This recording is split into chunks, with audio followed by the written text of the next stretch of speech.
Korets, a small district center in Rivne region. There is a Svato-Troitsky or Saint Trinity Nunnery in here. Its history starts from the 17th century. The Saint Trinity Cathedral is the center of the cloistral life. Its main revered relic, to which numbers of people come, is the wonder-working Korets icon of the Virgin Mary, known as Intercessor of the Sinful. On the territory of the cloister there is a grave of Anna Andro, whose maiden name is Olenina. By the retelling, she was the first fiancée of the Russian poet Alexander Pushkin. Anna Andro got married only after the poet's death. During her last years, this lady was a devotee and was the patroness of the temple. She also patronized the cloistral orphanage. That is why, for the first time in the history of monkshood, a lay woman was buried in the territory of the Orthodox cloister, despite the fact that Anna hasn't become a conventual. An apiary is a decoration of the cloistral yard. It reminds of an Orthodox village parish. There is a temple in the middle, a model of Saint Trinity Cathedral. The apiary, the nuns take care of it themselves, is a symbol of combining the service to God in prayer and the cloistral work for the Christ and for the glory of Virgin Mary.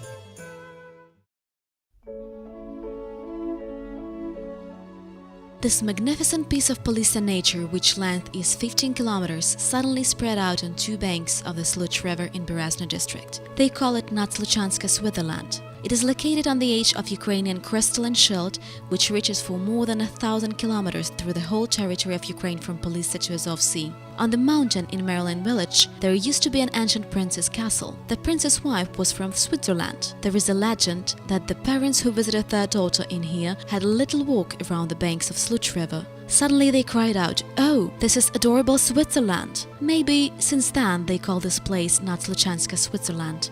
On the rocky banks, one can see the ruins of one more medieval castle. This is what's left from Hubkivsky walls. Throughout the centuries, the fortress was ruined many times, but it would regenerate each time. Once and for all, the Swiss ruined the castle in 1708. The castle in Hubkiv was considered to be one of the most ideal fortification installations in Volhynia. The building looked like a trapezium. It had 4 angled towers with embrasures, an entrance gate and a drawbridge. There were dwelling and household buildings in the yard. Underneath the castle there were cellars and a prison. Until now there is a deep well made of stone in the yard. The height of the mountain where the castle stands is 30 meters over the river level.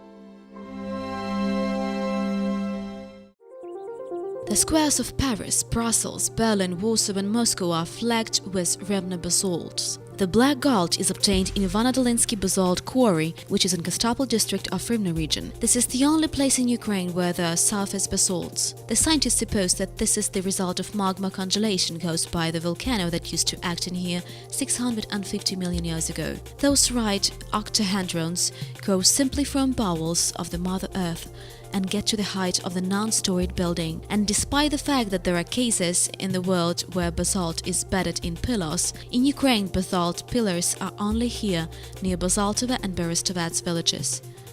This quarry is underflooded by a water stretch, in the middle of which there is a heart-shaped island. The locals call it the Love Island. People who are in love believe that if they propose on the basalt heart, they will stay together forever.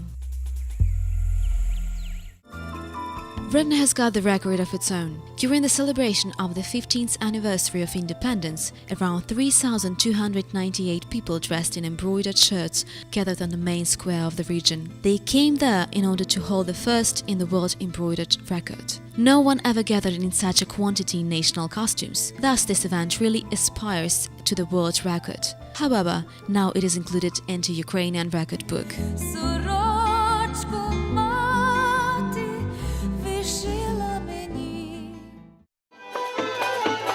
Also, every year Rivne gathers Drevlansky Jurala, an international youth festival of traditional folk culture, where they say one can show himself and look at the others.